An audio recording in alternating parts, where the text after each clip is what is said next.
po bang po ng akni at ban mo sang na wat kachap pa borapot ng jupay cho dục ni tipi hay lâu ní gặp phong lang mo phnom cropperនៅក្នុងខេត្តបាត់ដំបងហើយនេះជាលាអាងភ្នំ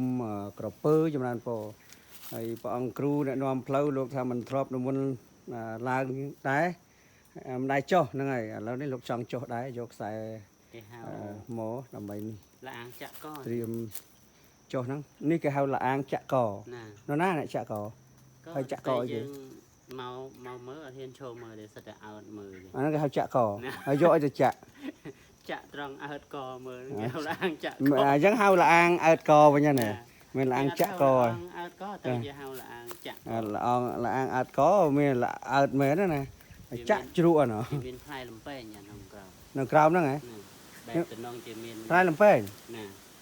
ជាដែកប្រភេទអីតំណងជាលំពេងបុរាណលងហិនឬក៏មិនចឹងអត់ដឹងដែរ